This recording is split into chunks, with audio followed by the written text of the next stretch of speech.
series of Ease the Load. I hope you've had a great summer and you feel ready for a new term. So, to help you get back into the swing of things, we're going to find out how some teachers prepare for a new academic year.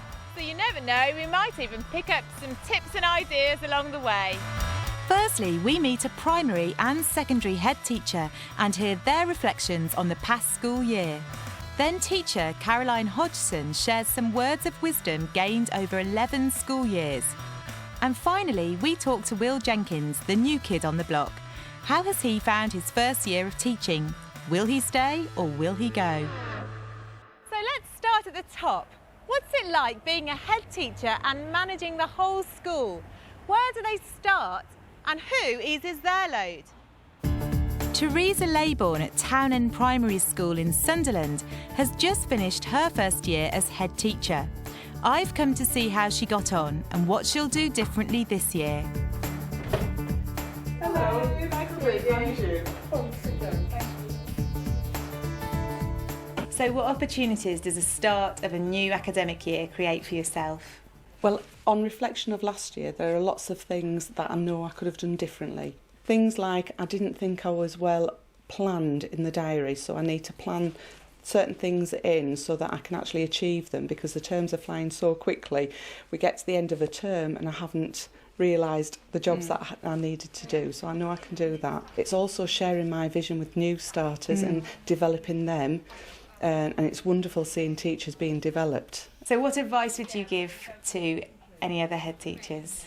The main advice is not to be superwoman, to know that you can't always be the super person, super well organised person that you possibly think you are. It's to ask for advice. Another one is I've got a 3-tier tray system where I prioritise all of the paperwork that comes into school and jobs that I need to do. I have a whiteboard in the staff room, so I put lots and lots of jobs on there for people and communicate with people. How do you maintain your work-life balance? I have got some work-life balance, and this term I've been practising, if you like, putting it into my timetable. I do go to the gym at least 3 times a week. A Saturday is put aside to spend time with my family, my husband on a night time, and we go out. And the governors have said that I should take half a day outside of school to do strategic thinking, to look at preparation, to do those jobs that possibly when I'm in school people are always going to ask for my time. Was there any point then that it all got too much and the workload was, you thought, I'm not going to cope with this? There's been lots of times during the year. I don't think I've ever thought out of giving up as being a head teacher, but lots of time through the year where the workload has just got unbearable. So I've had to delegate that workload to other people. But it's all been worthwhile when a child's come through the door and I've been able to share something with them, and that's what makes it worthwhile, and that's why I'm a head teacher and I want to do the job.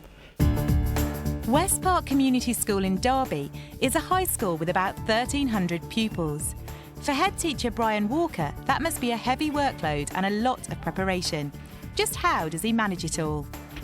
The start of a new academic year is a real opportunity for a school to make those issues of aims and vision clear. There are a number of disciplines that heads have to set themselves to manage the job that they do, and among them mine are making sure that every decision is for the benefit of pupils. Put pupils first, you can't go far wrong. Confront issues, make sure that you get around the site at least twice a day, all of those things. I find that it helps my own aide-memoire to have a flip chart in my office, and anything that I read, anything that anybody says during that particular day, I'll mark up on the flip chart. Ideas then occur and I'll annotate then that main idea.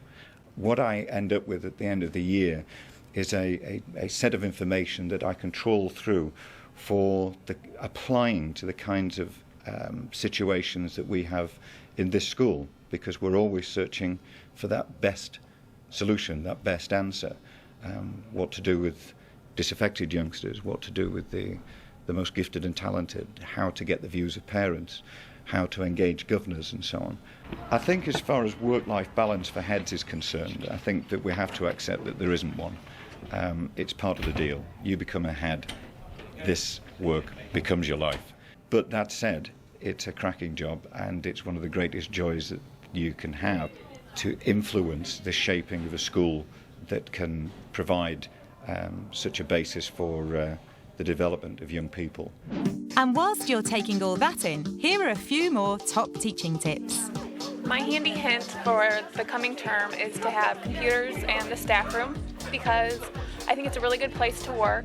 You have your colleagues around that can help you if you need help. You have the internet at your fingertips, which is always helpful when lesson planning and trying to research what you're going to teach. My handy hint is to use traffic light cards to assess students' learning during the lesson. Each student gets a traffic light card. If they're completely happy with something that you've covered in the lesson and they understand it fully, they will hold up the green light. If they're not too happy, they don't fully understand it, they need extra work, they will hold up the amber light. And if they don't understand it all, they hold up the red light. My handy hint is to have a monitor for everything. Have a merit monitor, a register monitor, have a book monitor. And that way you can reward the kids constantly and you can praise them all the time. Some great ideas there. Now to Caroline Hodgson, who's been a primary teacher for 11 years. I asked her about her job and whether she's got any advice to share. What do you hope to get from the new year? Happy children who reach their targets for numeracy and literacy.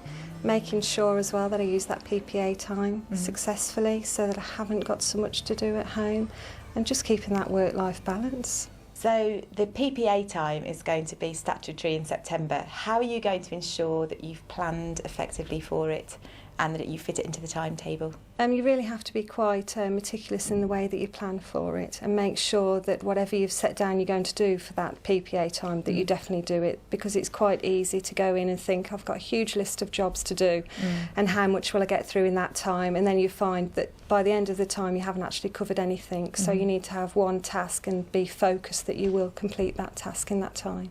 Have you implemented any new strategies over the year that you're planning on carrying on next year? Yes, 2 new ideas actually. Assessment for learning. Assessment for learning is actually to do with success criteria and marking. Very, very influential on marking, so that the children are actually focused. They know what the learning objective is at the beginning of the lesson. They know what they need to do to be successful, and then the children actually get marked on that. And what's the second thing that you're going to introduce? Assertive discipline, which has huge implications for the way the children behave and the way that the teachers and any member of staff really within the school respond to children. It focuses on the positive. So you're using prompts within your class like eyes on me, a countdown from 5 to actually get the children focused. And the children understand as well it's all about choice. So if they make the choice to not follow the rules, then there's a consequence. But if they do follow the rules, then there's rewards, like marbles in a jar, you get extra playtime, you get the reward. Year 3s, you worked so well together. I was really impressed with the talk that was going on between you and your partners. I'm going to award a marble, so Mitchell, would you please go and get a marble for the class? Well done, Year 3s, you can give yourselves a clap for getting a marble. Is there any advice that you would give to other teachers on starting a new term? Making sure that you go in with fresh eyes, making sure that you go in and you get the classroom exactly how you want. Don't be scared about whoever's been in before and how they've set up the classroom. You go in and you sort it out in the way that you want. Use of magic sticks, just find lolly sticks and put them into a jar, label them with the children's names, and it works extremely well. It stops any kind of fuss when you're talking about find a partner. You actually just pull out 2 sticks. Works really well when you've got collaborative groups as well. And there's never any question about who they're put with, because obviously what you would like is the perfect mix for somebody who's a higher attainer to possibly to work with somebody who might need a bit more support. Emily P and Chloe S. Frank and Emily B. So how do you maintain the enthusiasm to teach? Making sure that you're not in one particular place with your career. I've actually made sure that I've taken on different roles and I've actually taken on more responsibility, and I find that keeps my enthusiasm going, because you're meeting new challenges each time you've got a different role. And I think that keeps me quite enthusiastic. Hopefully you like Caroline's ideas, but here are some more that you might find useful.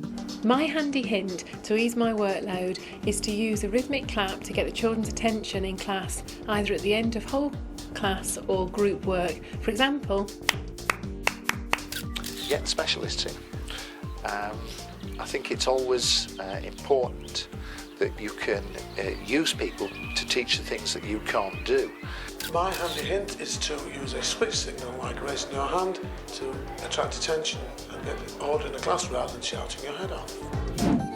Time now to catch up with Will Jenkins, an NQT with 1 year's teaching under his belt. What has he learnt and how is he preparing for his new term? I've really enjoyed this year as an NQT. The PGCE year certainly does prepare you for perhaps the range of behavioural patterns that children often have within the classroom, whether it's challenging towards the teacher or whether it's accepting of the educational atmosphere that we provide.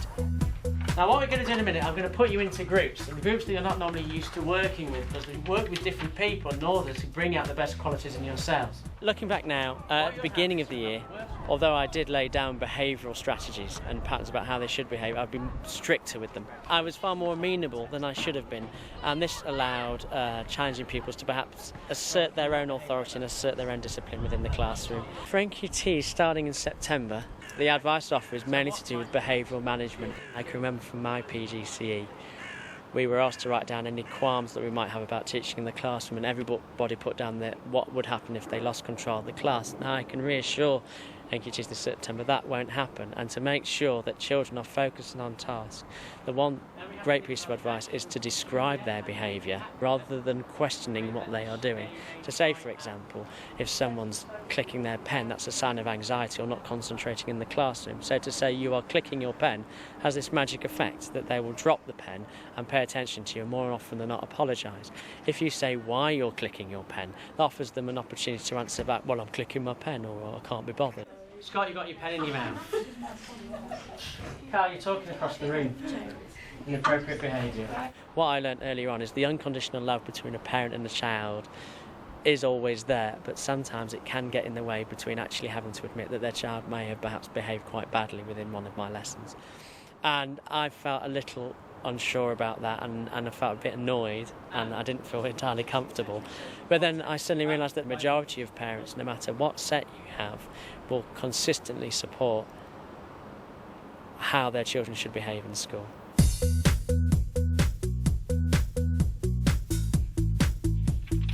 One of the main things that I've also instilled, and something I've come up with myself, is positive phone calls home. A lot of the time, phone calls home to parents are to deal with challenging behaviour, difficult behaviour, and to let them know that perhaps they've not met the requirements of the course that they've been put on. In order to counteract that, because certain parents may not have had a positive experience of schooling, is to call home, not to negotiate about how their child can improve, but to tell them how well their child is doing, so how well their results have been going, how well their behaviour has been, and how much they've been able to share their success throughout the class as well.